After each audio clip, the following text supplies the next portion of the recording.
Okay, so this is what yours should look like. So let's reorder these. Let's put title under basic paragraph. Let's put deck under title. You can easily click, hold, and drag them around. Let's put copy under deck.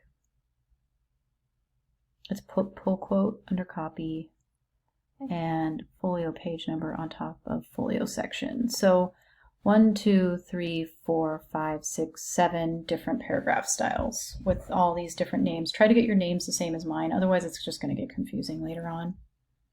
So next up, we're going to set up guides and master pages for our booklet. So let's just kind of grab this and sneak it in under properties. I don't think we need this open, so we can close that. So let's go into our pages panel and see our pages. Our master pages are up here. It says A-master. So double click on the A-master pages, head over to layout and create guides. A window is going to pop up, and in this window we want to put the number of rows to be 5, the gutter to be set to 0. We want to fit guides to margins. We want the number of columns to be 8, and we want them to be 0.81875 inches. So it should look like this when you, and we can preview it. That's what it looks like. And then just push OK. So your pages are going to look like this. Sorry, I kind of got clicked out of my master pages. So let's go into layers. Make sure you're still in your master pages. This should be, one of these should be highlighted.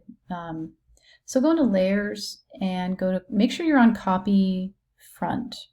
And using the text tool from the toolbar over here, we're going to create a text box under the bottom left corner margin. So right here, just right underneath there.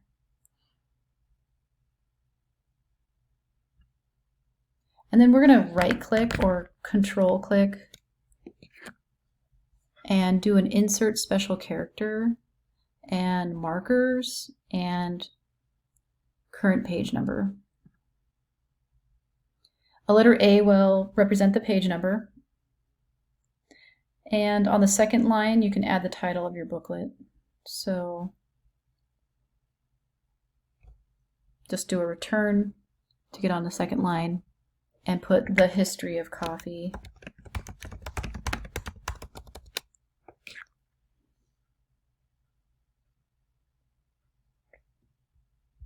So my text box is not big enough to contain, so I'm going to have to make it bigger.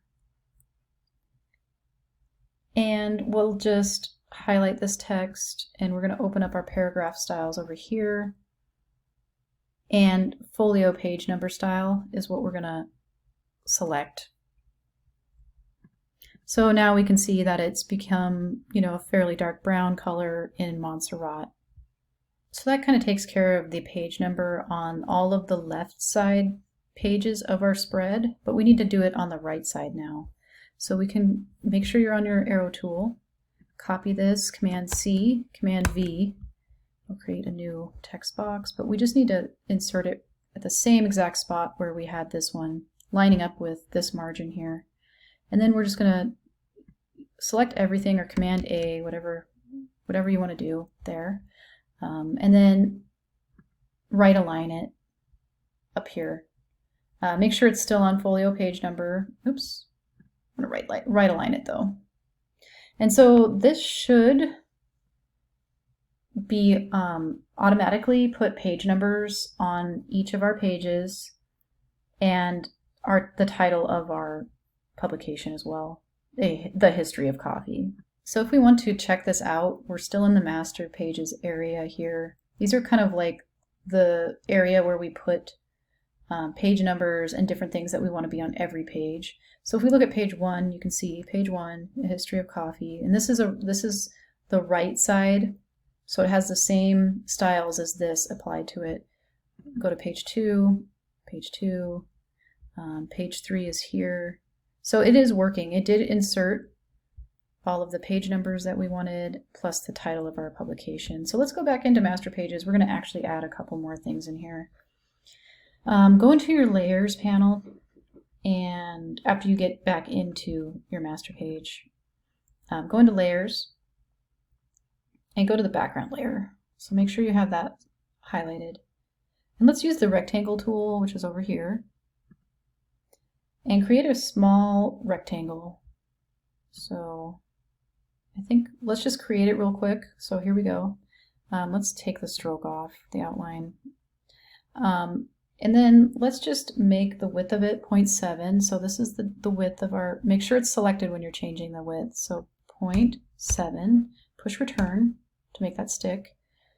The height should be 0.4, 0.4, push return to make that stick. Okay, so we have this little tab thingy here. Now let's push W. So what we're going to do with this little rectangle is we are going to place the rectangle on the left side margin of the left page. So W, maybe like right here, right underneath that first. And we can actually maybe drag it out to the bleeds too. And there. Maybe something like that. So it ends up being a little bit wider actually. The height is still 0.4, but it's 875 inches. And then let's do a Command C, Command V, and we'll put it on the other side, in the same spot, just on the other side, lining it up with that bleed line outside of the actual page. So if we push W, you can see that it's outside of where our actual page will be, the paper page will be. So after we added that in, let's go over to our Pages panel. Make sure this is open. Right click on a master, so control click on a Mac or right click on a PC, and select Apply Master to Pages. Oops, gosh dang it. Sorry, so control or right click, Apply Master to Pages, and then we're going to do 2 through 11, and click OK. So these are the pages that the A master pages that we just created are going to be applied to, pages 2 through 11.